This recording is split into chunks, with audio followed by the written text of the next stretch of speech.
Hi, I'm Frank Besednjak with your ACCA business tip. I've coached, managed, and led hundreds of employees in my past experiences, and if there's one thing I've learned for sure is that people are definitely different. This means that every work team is a group of individuals that look different, act differently, have diverse backgrounds, unique talents, and respond differently to different events. There is no way you can communicate with and treat everyone equally. Yes, I've heard from those who say that everyone should be viewed as an equal and we all need to be treated exactly the same. I know this is obviously true when it comes to benefits, payroll, and so on, but when it comes to motivating and communicating effectively, people are all over the place. When I was in the Navy, we had college professors on board my ship who offered college credit courses during deployment in the Middle East, floating around the Atlantic Ocean or wherever we were. During one of the Business 101 classes, the professor mentioned that there are three types of employees. They are minders, finders, and grinders. At the time, it really wasn't important to me, but once I got into the real world and had to manage over 50 field service professionals, it made all kinds of sense.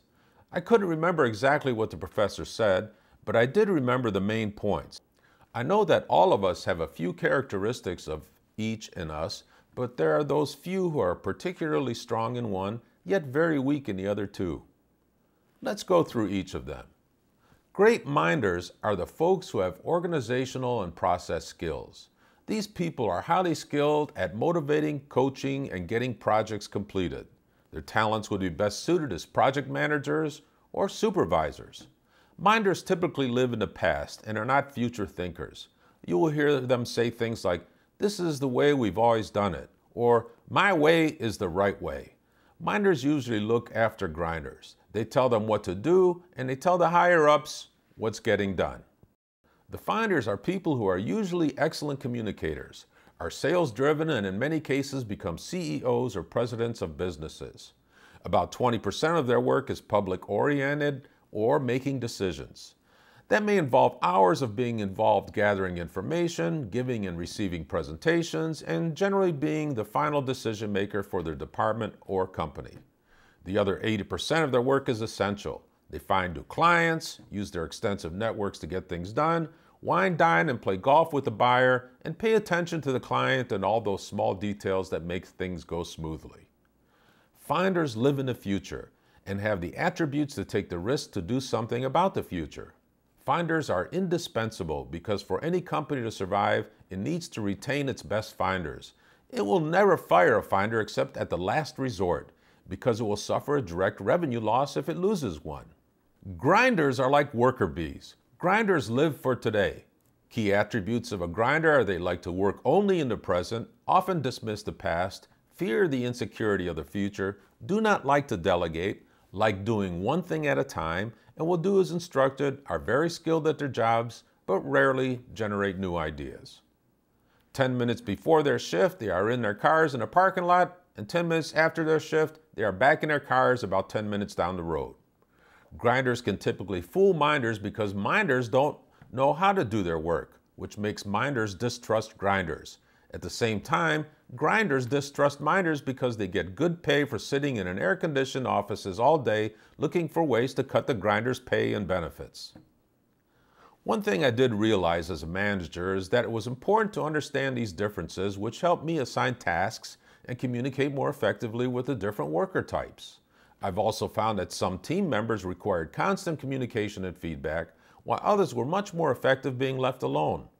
On one hand, I would have a high-performing employee that felt the need to check with me constantly.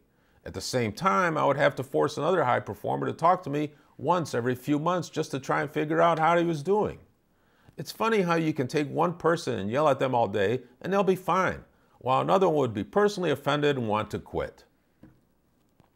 I remember having an individual on my team who was responsible for servicing VCRs and camcorders. Technically, he was probably the highest skilled technician in the country. This guy could repair anything. He was a very strong grinder.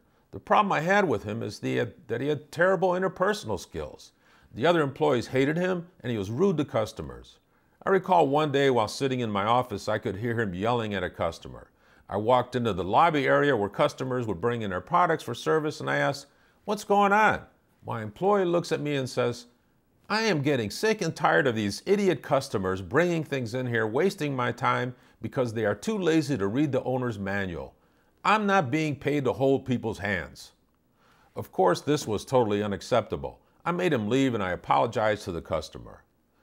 I realized I only had two options with this guy: either terminate him and lose the highest technically skilled employee available, or figure out a way to isolate him. I chose the latter. We built him his own room, away from everyone, and I brought in a finder type person to greet customers. Everything worked out great. He could go into his room in the morning, on occasion we would throw some food in there, and at the end of the day he would go home. The finder I brought in was selling service agreements at a record's pace, so it all worked out for the best for everyone. Sometimes the key to motivating employees is understanding that there are differences in who they are and how they work. Adjusting their tasks or job may be more beneficial for both the business and the employee in the long run. Realizing these differences can make all the difference in your world. Dwight D. Eisenhower defined leadership as the art of getting someone else to do something you want done because he wants to do it. Thanks again so much for joining me today, and have a wonderful day.